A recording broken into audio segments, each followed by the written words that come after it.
Tonight, a Kent County teenager is dead. Another teenager is charged with causing a deadly ATV crash. It happened just after midnight Sunday on private property in Oceana County near the Silver Lake sand dunes. 17-year-old Luke Koistra, a member of the lacrosse team at Forest Hills Eastern, died. Another 18-year-old, Bryce Peterson, is now charged.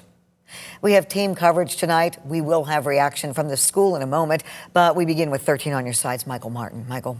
Juliet, incredibly difficult situation for the families involved here.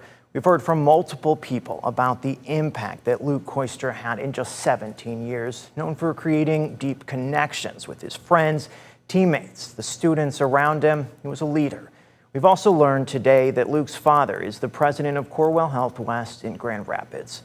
Now, two family members of Bryce Peterson showed up in the small Oceana County courtroom he was arraigned in this afternoon, there to show their support. Things got going just after 2:30.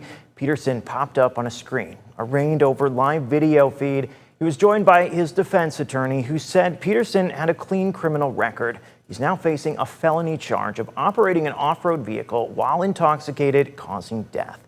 If he's convicted on that, it could mean a sentence of up to 15 years behind bars. Peterson's attorney spoke to the young man's character while asking the judge today to give him bond.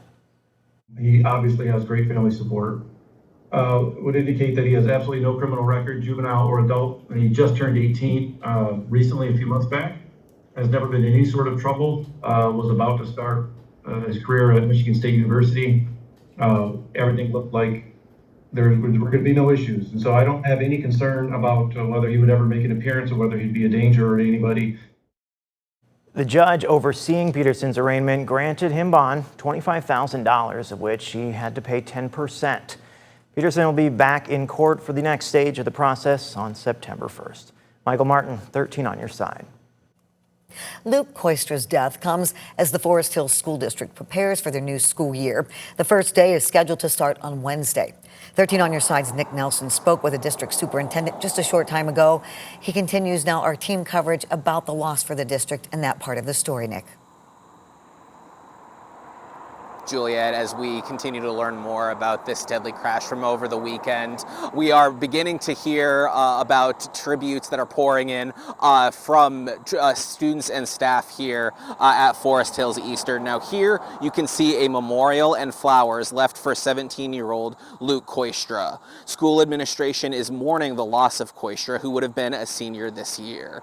In a statement, Forest Hills Eastern principal Dan McElhenney says Luke radiated kindness and always had a smile on his face, adding he was a leading player on the boys lacrosse team and a leader in the school community.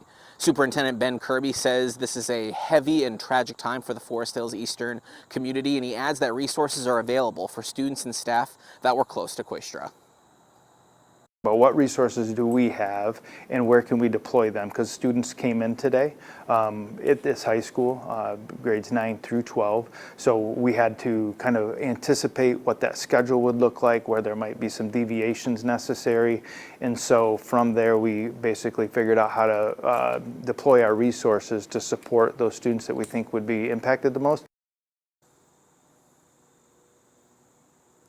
Now, as students and staff are beginning to remember Koistra, classes are set to begin on Wednesday. Reporting live, Nick Nelson, 13 on your side.